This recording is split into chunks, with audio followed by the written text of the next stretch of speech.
নমস্কাৰ দৰ্শকবৃন্দ ২৬ জানুৱাৰী ১৯৫০ সেই ঐতিহাসিক দিনটো যিদিনাই ভাৰতৰ সংবিধান কাৰ্যকৰী হ'ল আৰু দেশখন এক সংযুক্ত গণতান্ত্ৰিক দেশ হিচাপে গঢ় লৈ উঠিল। এই সংবিধানে আমাক আমাৰ প্ৰতিনিধি নিৰ্বাচনৰ অধিকাৰ প্ৰদান কৰিলে আৰু জনসাধাৰণৰ শাসন শক্তিশালী কৰি ৰাখিলে। এই দিনটো কেৱল ভাৰতৰ বাবে নহয়, বৰং সেই সকলো মূল্যবোধৰ বাবে গুৰুত্বপূৰ্ণ যাৰ ওপৰত সমগ্ৰ মানৱতাৰ ভৱিষ্যত নিৰ্ভৰশীল। ক্ষমতা, স্বাধীনতা, ন্যায় আৰু ভাতৃত্ববোধ এই নীতিসমূহ কেৱল কোনো এখন দেশলৈ সীমাবদ্ধ নহয়, বৰঞ্চ সমগ্ৰ বিশ্বৰ বাবে একেই প্ৰয়োজনীয়।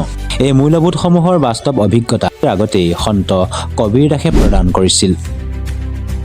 তেওঁ জাতি, ধৰ্ম আৰু শ্ৰেণীৰ সীমা অতিক্ৰম কৰি সত্য, জ্ঞান আৰু সমতাৰ পথ দেখুৱাইছিল। তেওঁৰ মূল বাণী আছিল সকলো মানুহ সমান আৰু সত্যৰ পথত চলাটোৱে প্ৰকৃত স্বাধীনতা।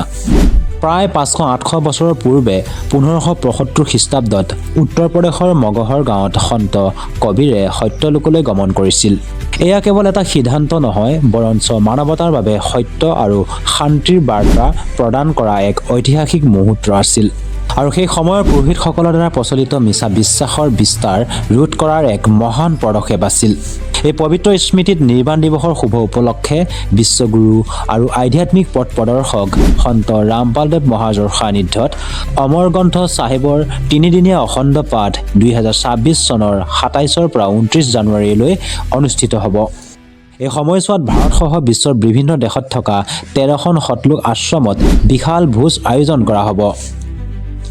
ইয়াৰ উপৰিও বহুতো জনকল্যাণমূলক কাৰ্যসূচী যেনে নিঃশুল্ক নাম দীক্ষা, ৰক্তদান শিবিৰ, যৌতুকমুক্ত বিবাহ, আধ্যাত্মিক প্ৰদৰ্শনী, বিশাল সৎসং আদিও অনুষ্ঠিত হ'ব। এই আয়োজন কেৱল এটা ধৰ্মীয় অনুষ্ঠান নহয়, বৰঞ্চ ক্ষমতা, মানৱতা আৰু সামাজিক উন্নতি মানৱ আচৰণত প্ৰতিষ্ঠা কৰাৰ এক প্ৰচেষ্টা। সংবিধানে আমাক আমাৰ অধিকাৰৰ কথা স্মৰণ কৰায় আৰু কবিৰৰ জ্ঞানে আমাক আমাৰ কৰ্তব্যৰ পথ দেখুৱায়।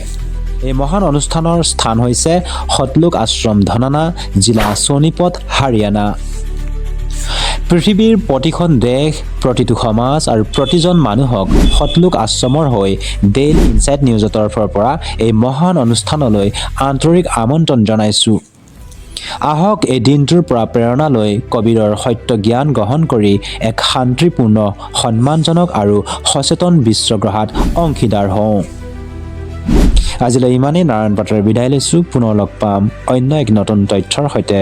ধন্যবাদ। জয় হিন্দ।